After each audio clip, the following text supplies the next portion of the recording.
എല്ലാവർക്കും ഗെയിം റാപ്പിൻ്റെ പുതിയൊരു വീഡിയോയിലേക്ക് സ്വാഗതം. ഇതൊരു റിവ്യൂ വീഡിയോ അല്ല, പകരം ഇപ്പോൾ ഗെയിം ഇൻഡസ്ട്രിയിൽ നടക്കുന്ന കുറച്ച് ന്യൂസുകളും അപ്ഡേറ്റുകളും നിങ്ങളെ ഒന്ന് എത്തിക്കാമെന്ന് വിചാരിച്ചിട്ടാണ് ഈ ഒരു വീഡിയോ ചെയ്യുന്നത്.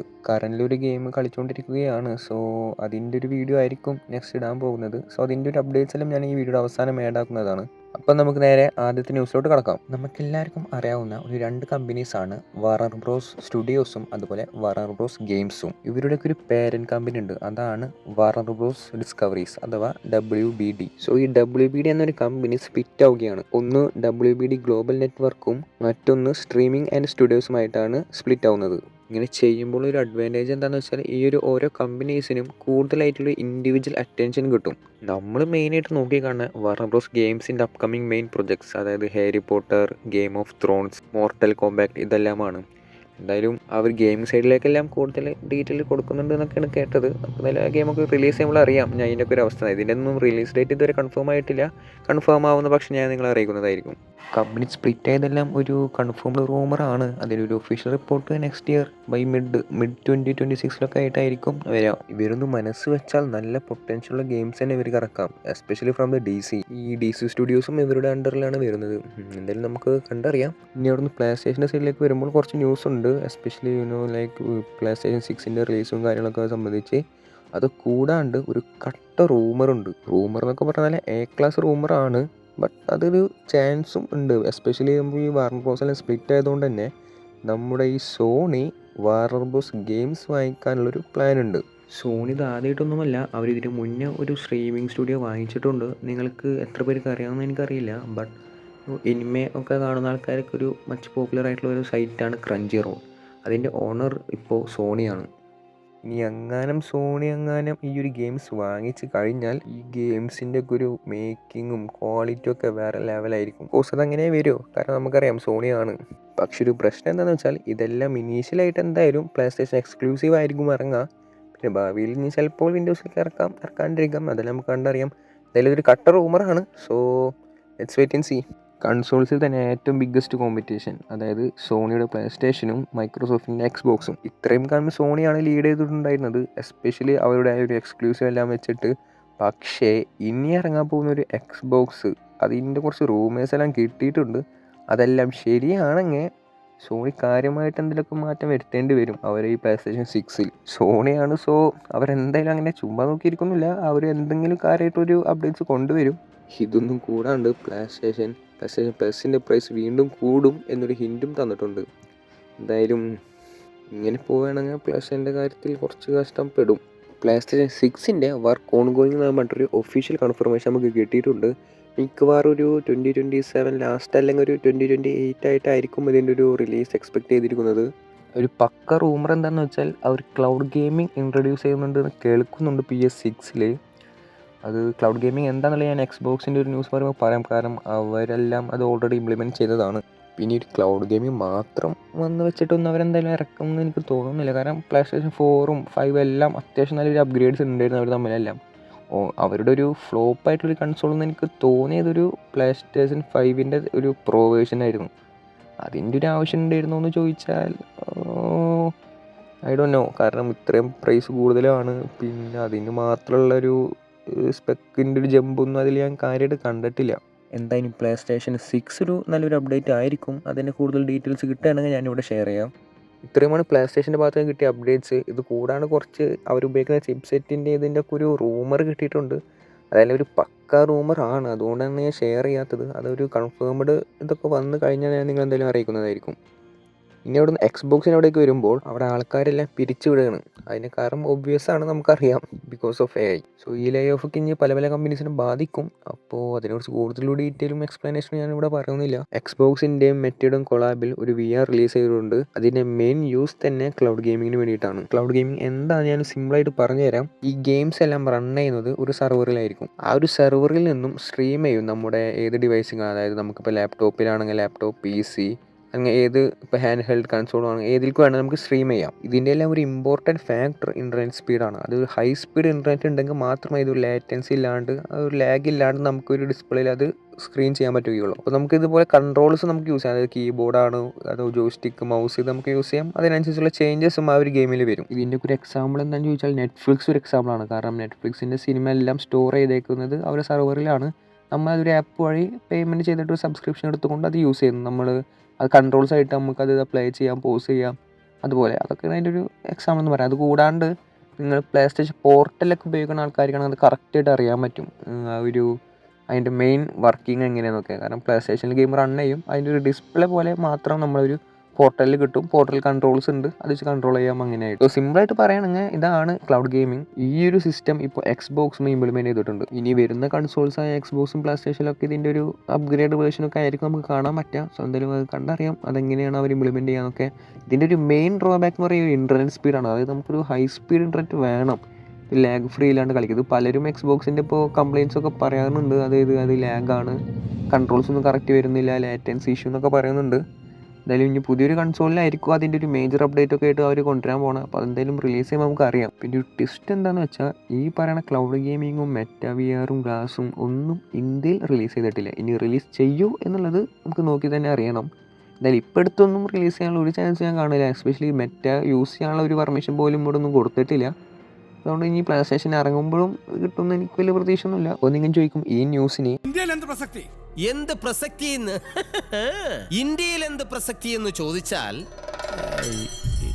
ഇന്ത്യയിൽ വലിയ പ്രസക്തി ഇല്ലാത്തതുകൊണ്ട് ഞാൻ പിന്നെ ഇതിൻ്റെ കൂടുതൽ ഡീറ്റെയിൽസ് ഞാൻ പറയുന്നില്ല. നമുക്കപ്പോൾ എന്തായാലും അടുത്തൊരു ന്യൂസിലോട്ട് കിടക്കാം. നിങ്ങൾക്ക് എത്ര പേർക്ക് ഈ ഒരു നിൻറ്റെൻഡോ എന്നൊരു കമ്പനിയെ കുറിച്ച് അറിയാം? ഗെയിമിംഗ് ഇൻഡസ്ട്രിയിൽ അത്യാവശ്യം ഫേമസ് ആയിട്ടുള്ള ഒരു കമ്പനിയാണ്. ബട്ട് നമ്മുടെ നാട്ടിലൊന്നും ഇതങ്ങനെ യൂസ് ചെയ്യുന്ന ഇതിൻ്റെ കൺസോൾസ് ഒന്നും യൂസ് ചെയ്യുന്ന ഒരാളെ ഞാൻ അങ്ങനെ കണ്ടിട്ടില്ല. വളരെ റെയർ ആയിട്ടാണ് ഇതൊക്കെ നമ്മുടെ നാട്ടിൽ യൂസ് ചെയ്യാറ്. ഇവരുടെ ഒരു മെയിൻ പ്രൊഡക്റ്റ് എന്ന് പറഞ്ഞാൽ ഇവരുടെ നിൻറ്റെൻഡോ സ്വിച്ച് ആണ്. അതൊരു hand held console gaming device ആണ്. അത് അത്യാവശ്യം നല്ലൊരു ഗെയിമിംഗ് ഡിവൈസാണ്. ഞാൻ കേട്ടത്, ഞാൻ ഉപയോഗിച്ചിട്ടില്ല. അത് പറഞ്ഞ പോലെ ഞാൻ അങ്ങനെ ആരെങ്കിലും ഇവിടെ കണ്ടിട്ടില്ല അത്. സോ അതിൻ്റെ ഒരു നിൻറ്റെൻഡോ സ്വിച്ച് 2 ഇറങ്ങിയിട്ടുണ്ട്. ഇറങ്ങിയ അവസരം തന്നെ വെറും 4 ദിവസം കൊണ്ട് അറൗണ്ട് 3.5 മില്യൺ യൂണിറ്റ്സാണ് അവർ സെയിൽ ചെയ്തത്. ഇതിൽ നിന്ന് തന്നെ നമുക്ക് മനസ്സിലാക്കാം ഇതിൻ്റെ ഒരു ഓഡിയൻസിൻ്റെ വലുപ്പം എത്രയാണെന്നുള്ളത്. ഇവരുടെ എല്ലാം മെയിൻ മാർക്കറ്റ് എന്ന് പറയുന്നത് തന്നെ അമേരിക്ക, യൂറോപ്പ്, ജപ്പാൻ എന്നീ രാജ്യങ്ങളാണ്. ഇറങ്ങിയ ഉടനെ തന്നെ സൈബർ പങ്ക്, ഹോഗ്വാർട്സ്, ഫോർട്ട്നൈറ്റ്, ഹിറ്റ്മാൻ ഇതുപോലത്തെ എല്ലാ ഗെയിംസും ഇതിൽ ഓൾറെഡി അവൈലബിൾ ആണ്.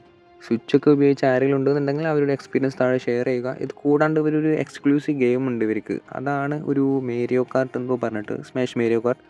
അതും അത്യാവശ്യം ഒരു നല്ലൊരു പോപ്പുലർ ഗെയിംസാണ് ഈ ഒരു നിൻറ്റെൻഡോ സ്വിച്ച് ഫാൻസിൻ്റെ ഇടയിൽ. സോ ഇത്രയുമാണ് കൺസോൾസിൻ്റെ ഒക്കെ ഭാഗത്തു നിന്നുള്ളൊരു ന്യൂസ്. ഇത് കഴിഞ്ഞ് നമുക്ക് നേരെ ഗെയിംസിലോട്ട് വരാം. പ്ലേ സ്റ്റേഷൻ്റെ എക്സ്ക്ലൂസീവ് ഗെയിമായ Death Stranding 2 on the beach റിലീസായിട്ടുണ്ട്. ഈ കഴിഞ്ഞ ജൂൺ 26-നായിരുന്നു അതിൻ്റെ റിലീസ്. വേറൊരു ന്യൂസ് എന്താണെന്ന് വെച്ചാൽ രാജമൗലി ഈ ഒരു ഗെയിമിൽ ഒരു ക്യാമിയോ റോൾ ചെയ്തിട്ടുണ്ട്.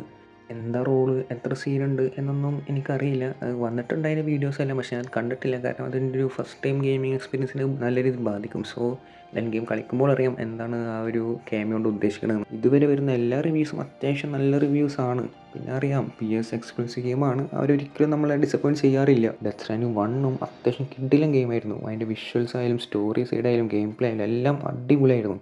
ആ ഒരു ഗെയിമിന് ശേഷം 11 വർഷം കഴിഞ്ഞിട്ടാണ് ഈ ഒരു ഗെയിമിൻ്റെ സ്റ്റോറി നടക്കുന്നത്. ഇതൊരു സർവൈവൽ ത്രില്ലർ ഹൊറർ ജനറിൽ വരുന്നൊരു സീരീസാണ്. ഇങ്ങനത്തെ ഒരു ഗെയിമിംഗ് മോഡൊക്കെ ഇഷ്ടപ്പെടുന്നവർ തീർച്ചയായും ഡെത്ത് സ്ട്രാൻഡിംഗ് 1 കളിക്കുക. ഡെത്ത് സ്ട്രാൻഡിംഗ് 2 അതിന് 1 തമ്മിൽ കുറച്ച് കണക്ഷനൊക്കെ ഉണ്ടെന്ന് പറയുന്നുണ്ട്. സോ ഞാനും കൂടുതൽ ഡീറ്റെയിൽസ് എനിക്കറിയില്ല. അപ്പോൾ അത് കളിച്ചതിന് ശേഷം ഇതിൻ്റെ ഒരു ഫുൾ റിവ്യൂ ഞാൻ ഇടുന്നതായിരിക്കും. ആൻഡ് വൺ മോർ തിങ്, ഇതിൻ്റെ ഒരു പ്രൈസ് PS സ്റ്റോറിൽ വരുന്നത് അറൗണ്ട് 5,000 റുപ്പീസാണ്. സോ ഇതിനൊരു പ്രൈസിന് ഇതൊരു വർത്താണോ അല്ലേ എന്നുള്ളതൊക്കെ ഗെയിം കളിച്ചതിന് ശേഷം ഞാൻ റിവ്യൂ ആയിട്ട് ഇടുന്നതായിരിക്കും. സോ നിങ്ങൾ ആരെങ്കിലും ഈ ഗെയിം കളിക്കാൻ സ്റ്റാർട്ട് ചെയ്തിട്ടുണ്ട് അല്ലെങ്കിൽ വാങ്ങിക്കാൻ പ്ലാൻ ഉണ്ടെന്നുണ്ടെങ്കിൽ കമൻറ്റ് ചെയ്യുക.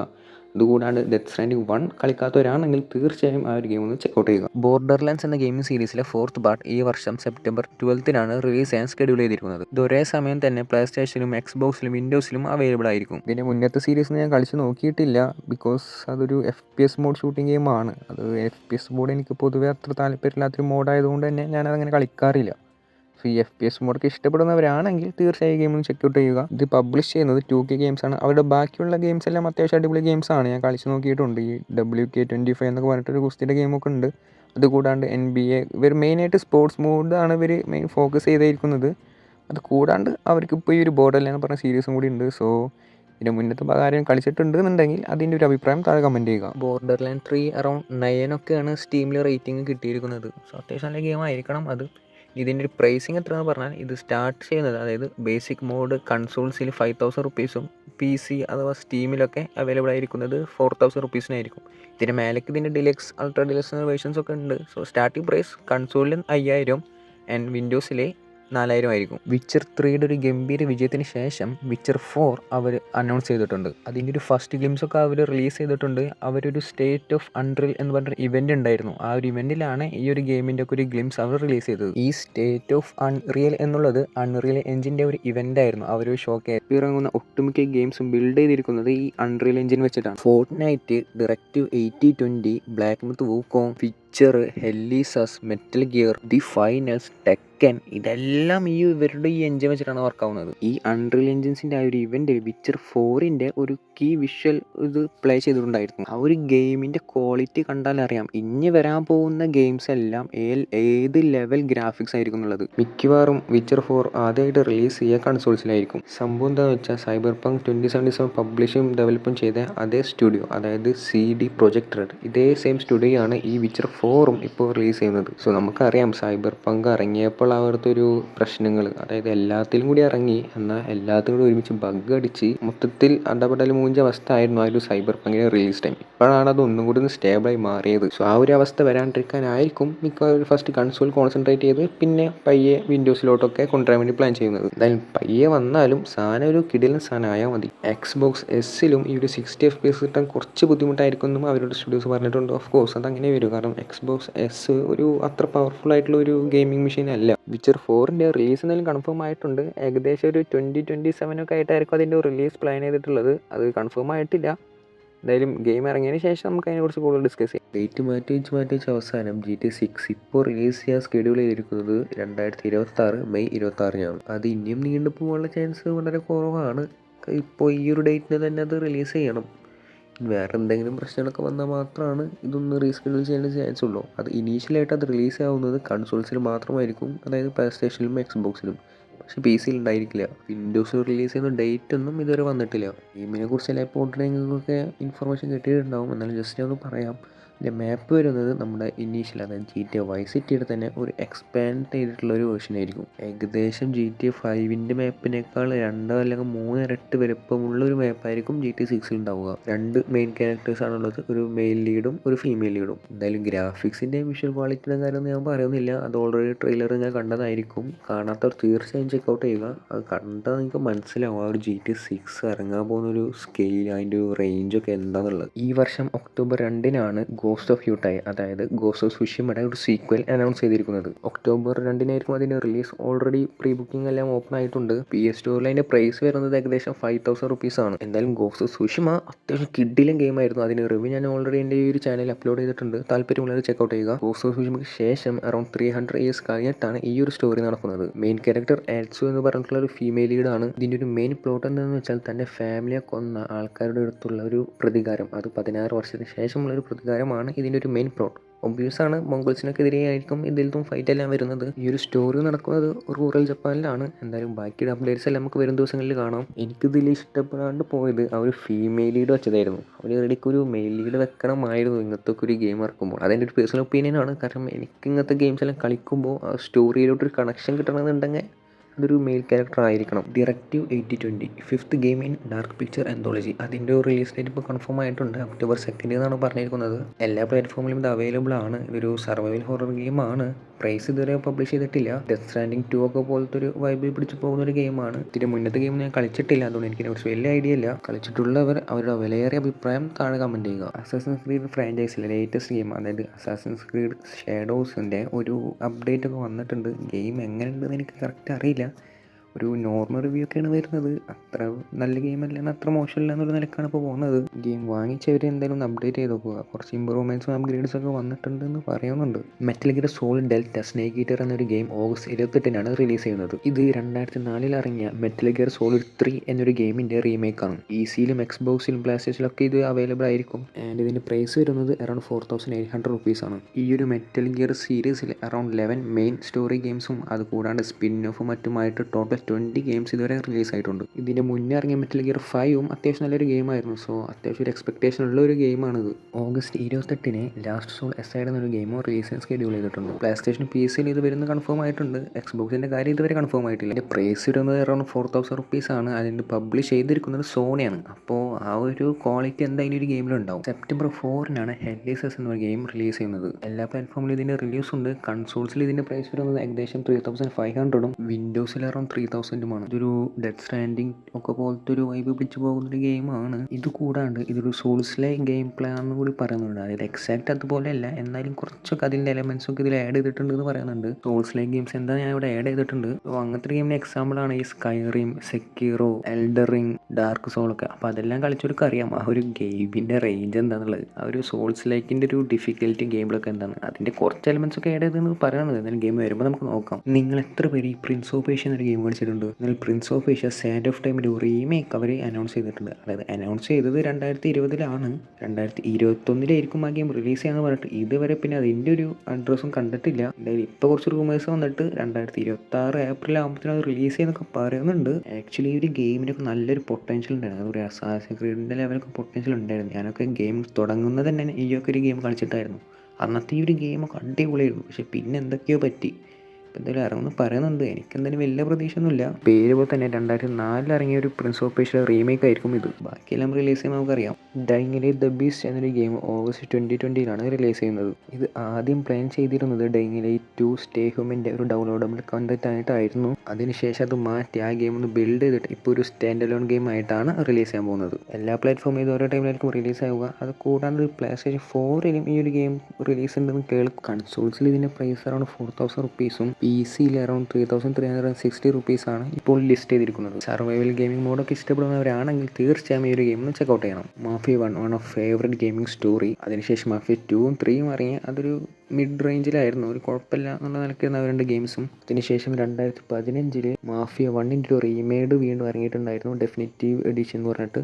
അതിനുശേഷം മാഫിയയുടെ 4th സീരീസാണ് ഇപ്പോൾ ഇറങ്ങാൻ പോകുന്ന മാഫിയ ദി ഓൾഡ് കൺട്രി. ഇതൊരു ഫസ്റ്റ് ഇറങ്ങിയ മാഫിയ ഗെയിംസിൻ്റെ ഒരു പ്രീക്വലാണ്. അതായത് അതിന് മുന്നേ നടന്നൊരു സ്റ്റോറിയാണ് ഇതിൽ കാണിക്കുന്നത്. ഈ വർഷം ഓഗസ്റ്റ് 8-നാണ് ഇത് റിലീസ് ചെയ്യുന്നത്. എന്തായാലും എനിക്ക് അത്യാവശ്യം ഒരു ഹോപ്പുള്ള ഒരു എക്സ്പെക്റ്റേഷൻ ഉള്ള ഒരു ഗെയിമാണിത്.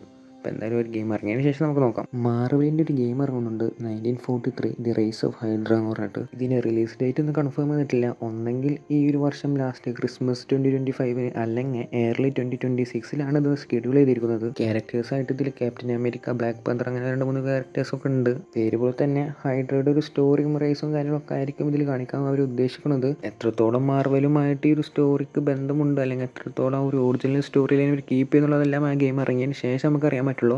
അപ്പോൾ എന്തായാലും ആ ഗെയിം ഈ ഒരു ഇതിൽ ഷെഡ്യൂൾ മിക്കവാറും ഏർലി 2026-ലായിരിക്കും അതിൻ്റെ ഒരു റിലീസ്. ഇതൊന്നും കൂടാണ്ട് മാരത്തോൺ, ആർക്ക് റേഡിയസ്, ബിഞ്ചി, ഗിയർ ഓഫ് റീലോഡഡ്, ഇങ്ങനെ കുറേ ഗെയിമുകളും ഈ ഒരു വർഷം റിലീസ് ഉണ്ട്. എല്ലാ ഗെയിമും ഞാൻ അതിൽ ഉൾപ്പെടുത്തിയിട്ടില്ല. എനിക്ക് കണ്ടിട്ട് എനിക്ക് കുറച്ച് ഇൻട്രസ്റ്റിംഗ് ആയി തോന്നിയ കുറച്ച് ഗെയിംസ് മാത്രമാണ് ഞാൻ ഇതിൽ ഉൾപ്പെടുത്തിയിട്ടുള്ളൂ. അപ്പോൾ ഇത്രയും പറയാനുണ്ട്. ഇന്നത്തെ വീഡിയോ ഇവിടെ അവസാനിപ്പിക്കുക. ഞാൻ പറഞ്ഞ മിസ്റ്റേക്കും കാര്യങ്ങളും ഉണ്ടെന്നുണ്ടെങ്കിൽ നിങ്ങളൊന്ന് കമൻറ്റ് ചെയ്യുക. അപ്പോൾ അതുകൊണ്ട് എനിക്കും ആ ഒരു യൂസ്ഫുൾ ആയിരിക്കും ആ ഒരു ഇൻഫർമേഷൻ എല്ലാം. കണ്ടിട്ട് കുറച്ച് ഇൻട്രസ്റ്റിംഗ് ആയി തോന്നിയ കുറച്ച് ന്യൂസാണ് ഞാൻ ഇവിടെ പറഞ്ഞത്. എനിക്കിത് ഇഷ്ടപ്പെട്ടെങ്കിൽ ദയവായി ലൈക്ക് ചെയ്യുക, സബ്സ്ക്രൈബ് ചെയ്യുക. അത് കൂടാണ്ട് നിങ്ങളുടെ അഭിപ്രായങ്ങൾ താഴെ കമൻറ്റ് ചെയ്യുക. നെക്സ്റ്റ് വീഡിയോ ഞാൻ പ്ലാൻ ചെയ്യുന്നത് എൻ്റെ ഒരു GTA-യുടെ ഒരു ജേണി, അതായത് GTA Vice City മുതൽ GTA 5 വരെയുള്ള എൻ്റെ ഒരു ഗെയിം എക്സ്പീരിയൻസ് ആയിരിക്കും. ഇപ്പോൾ എന്തായാലും ഇനി അടുത്ത വീഡിയോയിൽ കാണാം.